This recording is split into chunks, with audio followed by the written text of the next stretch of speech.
السلام علیکم، آپ دیکھ رہے ہیں مسلم ٹیوٹر۔ ٹاپک نمبر 77، کیا نبیوں اور ولیوں سے وسیلہ مانگنا حرام ہے؟ اس ویڈیو میں آپ سکرین پر نظر آنے والے تمام سوالوں کا جواب جانیں گے، تو ویڈیو کو آخر تک ضرور دیکھیں اور پسند آنے کی صورت میں لائک اور شیئر بھی کر دیں۔ اللہ کے دیے بغیر، اللہ کی مدد کیے بغیر ایک تنکا بھی نہیں ہل سکتا، یہ عقیدہ اپنے ذہن میں رکھیں۔ لیکن اب یہ ضرور ہے کہ اللہ تبارک و تعالیٰ کسی کا محتاج نہیں، سب اس کو مانتے ہیں۔ غیر محتاج ہونے کے باوجود اللہ تبارک و تعالیٰ نے کائنات میں، یہ عالم الاسباب کہلاتا ہے، پوری دنیا جو ہے عالم الاسباب، کہ اللہ تعالیٰ نے ایک چیز دوسری چیز کے لیے سبب بنا دی ہے، یعنی گویا کہ اگر وہ عطا فرماتا ہے تو کسی نہ کسی سبب اور ذریعے سے عطا فرماتا ہے۔ آپ کائنات، یہ مشورہ دیتا ہوں کہ آپ اپنے پاس موجود جتنی بھی چیزیں ہیں ان چیزوں پہ غور و تفکر کر لیں کہ کیا وہ براہ راست اللہ تعالیٰ کی طرف سے آسمان سے آپ کے گھر میں گر گئی تھی؟ آپ نے طلب کی، دعا کے لیے ہاتھ اٹھا رہے تھے، جیسی دعا کر کے چکے تو دیکھا کہ ہاتھ میں موبائل موجود تھا، آپ نے پیسے طلب کیے تو نوٹوں کی گڈی ہاتھ میں آ گئی ہو؟ ایسا نہیں ہوتا ہے، بلکہ اللہ تبارک و تعالیٰ کسی وسیلے کو قائم کرنے کا ہرگز محتاج نہیں ہے، اس کے باوجود بھی وہ ایک چیز دوسرے تک پہنچانے کے لیے ایک وسیلہ قائم فرما دیتا ہے۔ معلوم یہ ہوا کہ دنیا میں کوئی چیز حاصل کرنی ہو تو اللہ تعالیٰ کی بارگاہ سے وسیلے کے بغیر حاصل نہیں ہوتی ہے، یعنی اللہ کی عادت کریمہ ہے کہ وہ وسیلے سے چیزیں عطا فرماتا ہے۔ تو لہٰذا اگر کوئی شخص اللہ تبارک و تعالیٰ کی بارگاہ سے کسی چیز کو حاصل کرنے کے لیے انبیاء علیہ السلام یا صحابہ کرام یا اولیاء اعظام کو وسیلہ بناتے ہوئے ان کی بارگاہ میں عرض کرے اور عقیدہ یہ ہو کہ یہ اللہ تعالیٰ کی بارگاہ میں دعا فرمائیں گے اور اللہ تعالیٰ ان کی دعا کی برکت سے مجھے یہ چیز عطا فرما دے گا، تو اس میں شرعاً کوئی حرج نہیں ہے۔ کثیر احادیث، صحیح احادیث کریمہ موجود ہیں کہ صحابہ کرام علیہم الرضوان نبی کریم صلی اللہ علیہ وسلم کی خدمت میں حاضر ہوئے ہیں اور آ کے کبھی پانی کی کمی کی درخواست کی ہے، کبھی بھوک کی درخواست کی ہے۔ حضرت ابو ہریرہ رضی اللہ تعالی عنہ نے حافظے کی کمی کا سرکار کی بارگاہ میں اظہار کیا۔ کسی نے کہا یا رسول اللہ قرضہ بہت ہو گیا، میں اتار نہیں سکتا ہوں۔ سرکار ان کے باغ میں گئے، ان کی کھجوروں کو زیادہ کر کے ان کے تمام قرضے اتروا دیے۔ اس طرح صحابہ کرام اپنی حاجات لے کر نبی کریم صلی اللہ علیہ وسلم کی بارگاہ میں حاضر ہوتے رہے ہیں، کثیر احادیث اس پر گواہ ہیں۔ لہذا سوچنا چاہیے کہ کیا صحابہ کرام کا یہ عقیدہ نہیں تھا کہ اللہ تعالیٰ ہی دینے والا ہے، اللہ تعالیٰ کے خزانے میں کسی چیز کی کمی نہیں ہے، اللہ وہ کون سی چیز ہے جو اللہ نہیں دے سکتا تو ہم نبی سے مانگ لیں؟ ان کا عقیدہ یقیناً یہی تھا کہ دینے والی ذات اللہ کی ہے، لیکن اس کے حبیب کریم صلی اللہ علیہ وسلم چونکہ اللہ تعالیٰ کی بارگاہ کے ایک مقبول بندے ہیں، اور آپ اگر دعا کر دیں گے تو اللہ تعالیٰ کا آپ کی زبان پر کسی دعا کو جاری کرنا ہی اصل میں اس کی مقبولیت کی دلیل اور علامت بن جاتا ہے۔ لہذا صحابہ کرام آتے رہے اور آپ کی خدمت میں درخواست پیش کرتے رہے۔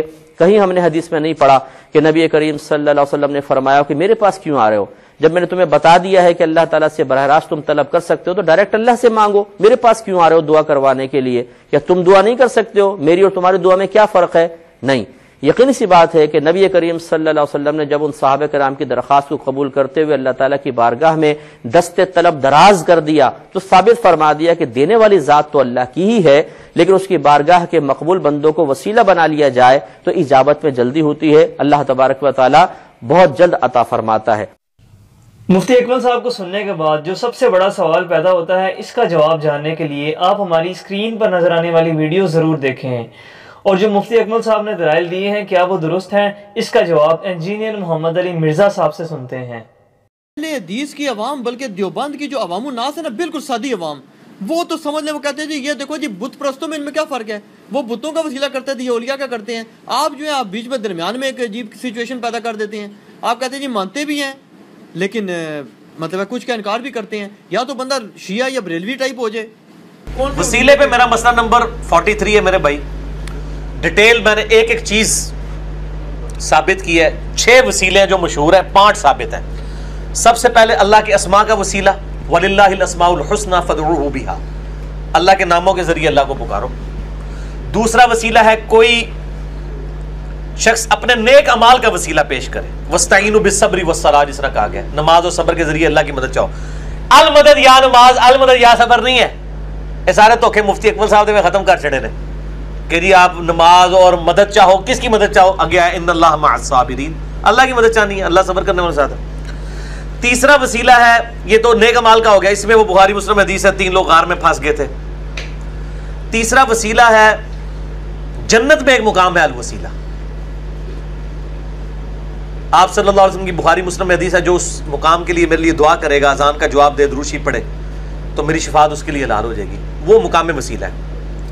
چوتھا وسیلہ ہے نبی صلی اللہ علیہ وآلہ وسلم کے تبرکات کا وسیلہ، بخاری مسلم میں آتا ہے، آپ کے کرتا مبارک کا دھون صحابہ شفا کے لیے لے کے جاتے تھے، بال مبارک کا دھون، میں نے ساری حدیثیں بخاری مسلم سے بتائی ہیں، ٹھیک ہے، 4 وسیلے ہو گئے۔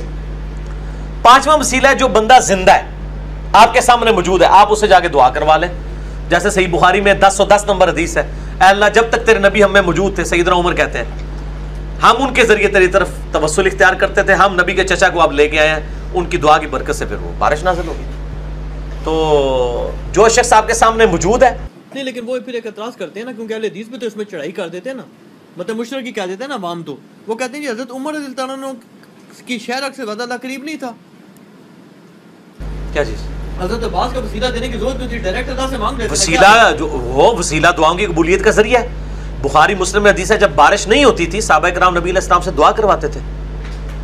وسیل کسی نیک آدمی سے دعا کروانا یہ دعا کی قبولیت کا ذریعہ ہے نا۔ حضرت عمر خود زیادہ نیک تھے نا ان سے، نہیں وہ زیادہ نیک ضرور تھے، لیکن حضرت عبداللہ ابن عباس، حضرت عباس بن عبد المطلب کی نسبت نبی علیہ السلام کے ساتھ بھی تھی، ٹھیک ہے، اور جو افضل ہے اس کا غیر افضل سے دعا کروانا درست ہے۔ صحیح مسلم میں 3-4 حدیثیں ہیں ویسے کرنی کے بارے میں، حضرت عمر کو حضور نے کہا تھا جب ملے تو اس سے دعا کروانا، تو کیا ویسے کرنی زیادہ افضل ہو جائیں گے؟ یہ تو نبی علیہ السلام نے ایک طریقہ بتایا ہے کہ کوئی افضل شخص یہ نہ سمجھے کہ وہ دوسرے سے دعا نہیں کروا سکتا، کروا سکتے ہیں، دعا کی قبولیت کا ذریعہ۔ پھر یہ کہ حضرت عمر جو ہیں، اب وہ یہ تو نہیں کہیں گے کہ میرے سے اوپر کوئی بھی نہیں ہے، میں کسی سے دعا ہی نہ کراؤں، اتنا تو متکبر کوئی شخص نہیں ہو سکتا۔ حضرت عمر تو اپنے سے تو افضل ہی سمجھتے تھے حضرت عباس کو، یہ تو ہم کہتے ہیں نا حضرت عمر افضل ہے، حضرت عمر کا تو یہ عقیدہ نہیں تھا کہ میں ان سے افضل ہوں۔ نہیں اللہ سے ڈائریکٹ مانگنے میں کیا عرض تھا؟ ڈائریکٹ مان سکتے ہیں، اس میں کوئی عرض نہیں ہے، لیکن وسیلے سے توسل سے دعائیں قبول ہوتی ہیں، اس لیے دعا میں وسیلہ اختیار کیا جاتا ہے۔ یہ آپ صلی اللہ علیہ وسلم نے تعلیم فرمایا ہے، نیک آدمی سے دعا کروائیں، ظاہر ہے اس کی دعا قبول ہوگی، نیک آدمی ہو لیکن وہ جو اپنی پرستش کروا رہا ہے، جو آپ سے نذرانے بٹور رہا ہے، نہ آپ کی عزت کا لحاظ کر رہا ہے، نہ آپ کے مال کا لحاظ کر رہا ہے، جب موقع ملتا ہے بچیاں بھی بکا کے لے جاتا ہے مریدوں کی، اور وہ مال بھی بٹور کے لے جاتا ہے، اس کی بات نہیں ہو رہی، اللہ کے نیک بندوں کی بات ہو رہی ہے۔ چلیے بھائی اگلا سوال کسی بھائی نے کیا کہ اگر نبی صلی اللہ علیہ وآلہ وسلم یہ دعا فرما سکتے ہیں کہ اے اللہ روح قدس کے ذریعے حسان کی مدد فرما، تو ہم لوگ کیوں نہیں کہہ سکتے کہ اے اللہ نبی صلی اللہ علیہ وآلہ وسلم اور مولا علی علیہ السلام کے ذریعے ہماری مدد فرما؟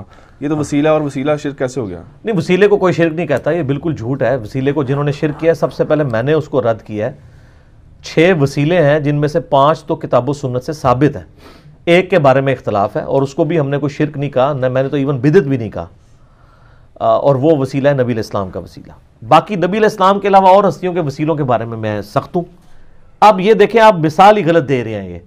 اس مثال میں یہ ہے کہ روح قدس کے ذریعے حسان ابن ثابت کی مدد کرا، یہ نبی علیہ السلام نے دعا کی کہ اے اللہ جبرائیل کے ذریعے مدد کر، تو جبرائیل کے ذریعے اللہ کی مدد مانگی ہے، جبرائیل کی مدد نہیں مانگی۔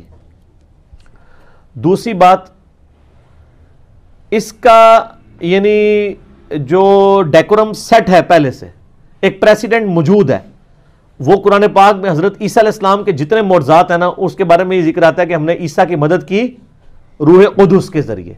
تو نبی علیہ السلام نے اسی کو لیا نا کہ اللہ تعالیٰ نے ڈیوٹیاں تفویض کرنے کے لیے فرشتے رکھے ہوئے ہیں، اور وہ فرشتے ان ڈیوٹیوں کے اوپر مامور ہیں، لیکن مانگنا کس سے ہے؟ اللہ سے۔ اس دعا میں نبی علیہ السلام نے یہ تو نہیں کہا اللہ جبرائیل کے صدقے نازل فرما، یہ کہا ہے یا اللہ تو نے جبرائیل کا واسطہ میرا یہ کام کر دے، تو سر وسیلہ آپ نے کہاں سے نکال لیا؟ وہ والا وسیلہ آپ بھی یہی دعا کریں کہ جبرائیل علیہ السلام کے ذریعے مدد فرما، بالکل ٹھیک ہے، وہ اللہ نے ان کو ڈیوٹیز کے لیے تفویض کیا ہوا ہے، لیکن جبرائیل کو آپ نے پکارا نہیں ہے، جبرائیل کا وسیلہ پیش نہیں کیا۔ سر ہمیں اردو تو آتی ہے، آپ کو بھی آتی ہے، وہ بات کریں۔ میں اس لیے کہتا ہوں کہ پڑھے لکھے بندے سے آپ کا واسطہ پڑا ہے، خدا کے لیے سوال کرتے وقت اپنے الفاظ کو اگر خود ہی غور کریں نا، آپ کو جواب مل جائے گا۔ اس میں تو یہ بات ہے ہی نہیں ہے کہ اللہ تجھے جبرائیل کا واسطہ۔ اب رہا کہ اگر کوئی یہ کہتا ہے جی میں اس پہ قیاس کر کے یہ کہتا ہوں کہ اے اللہ نبی علیہ السلام اور مولا علی کے ذریعے میری مدد فرما، تو سر اس کے لیے آپ کو ثبوت پیش کرنا پڑے گا، اور ہم اس کو غلط اس لیے سمجھیں گے کہ نبی علیہ السلام کی مبارک زندگی میں غزوہ بدر اور غزوہ احد کے اندر آرمی چیف کون تھے؟ حضرت حمزہ ابن عبد المطلب. تو غزوہ خندق کے موقع پر نبی علیہ السلام نے یہ دعا کی، اے اللہ حمزہ کے ذریعے میری مدد فرما. غزوہ خیبر کے موقع پہ کہا کہ اے اللہ حمزہ کے ذریعے میری مدد فرما، جیسا کہ تو نے بدر و احد میں مدد کی تھی، اس لیے کہ وہ دنیا سے جا چکے تھے، ان پہ موت آ چکی تھی، وہ آخرت کی زندگی میں چلے گئے تھے. جبرائیل علیہ السلام کا مسئلہ ڈیفرنٹ ہے، اور وہ قیامت تک اللہ تعالیٰ کی ڈیوٹیز کو کریں گے. بلکہ وہ جو شب قدر کے بارے میں آتا ہے کہ شب قدر میں انا انزلناہ فی لیلۃ القدر، اس صورت کے اندر آتا ہے نا اینڈ پہ جا کے کہ اللہ تعالیٰ کے حکم سے فرشتے اور روح قدس اترتے ہیں اور اللہ تعالیٰ کی طرف سے وہ احکام جو تفویض ہوتے ہیں ان کو ایگزیکیوٹ کرتے ہیں. وہ تو آ رہے ہیں وہاں پہ، کسی صحابی کا، کسی نبی کا، کسی بزرگ کا، کسی جن کا ذکر موجود ہے. تو جن کی ڈیوٹیز آپ ان کے ساتھ بات کریں نا، ان کی ڈیوٹیاں آپ پہلے ثابت کریں کہ وہ یہ کرتے ہیں تو پھر اگلی بات کریں. باقی استانت والا مسئلہ نمبر 3 میرا دیکھ لیں، میں نے اس میں سب کچھ ڈسکس کیا ہے کہ دعا صرف اللہ ہی سے. یہ واسطہ اور وسیلہ ڈسکس ہی نہیں ہو رہا ہے اس کے اندر. آپ بھی یہی دعا کریں، ورنہ میں نے پھکی اور علمی اینٹی وینم دے دیا ان کو کہ نبی علیہ السلام کو خیبر کے موقع پر مولا علی کو نہیں بلانا چاہیے تھا، اسی کو بلانا چاہیے تھا جس نے غزوہ بدر اور غزوہ احد جتوائی ہوئی تھی، حمزہ کو. وہ نہیں بلایا، اس لیے یہ بھی کہہ سکتے تھے اللہ حمزہ کی روح کے ذریعے مدد فرما. وہاں بھی قرآن پاک میں آپ کو سورۃ الانفال میں ملے گا، سورۃ آل عمران کے اندر، کہ نبی علیہ السلام کے ساتھ اللہ نے وعدہ کیا کہ میں فرشتوں کے ذریعے مدد کروں گا. تو فرشتے اللہ کے حکم سے نازل ہوئے نا. ہاں ابھی آپ دعا کر سکتے ہیں اللہ فرشتوں کے ذریعے مسلمان جو آرمیز ہیں ان کی کافروں کے مقابلے میں مدد فرما، تو بالکل ٹھیک ہے. اس ویڈیو کو دیکھنے کے بعد آپ کے ذہن میں جتنے بھی سوالات پیدا ہو رہے ہیں ان کا بہتر جواب جاننے کے لیے آپ ہماری اسکرین پر نظر آنے والی یہ ویڈیو ضرور دیکھیں. ان کا لنک آپ کو ڈسکرپشن میں بھی مل جائے گا. اور آپ ہمیں کمنٹ باکس میں بھی یہ بتا سکتے ہیں کہ کیا فوت شدگان کو مدد کے لیے یا دعا کے لیے پکار سکتے ہیں. اور اس کے ساتھ ساتھ اس ویڈیو میں کہی جانے والی تمام باتوں میں سے آپ اور اس بات سے اختلاف رائے کر سکتے ہیں جو قرآن و سنت سے ٹکراتی ہو. ویڈیو پسند آنے کی صورت میں لائک کریں اور ہمارے چینل مسلم ٹیوٹر کو فالو یا سبسکرائب کر کے بیل آئیکن ضرور دبائیں. اللہ تعالیٰ آپ پر اپنی رحمت فرمائے.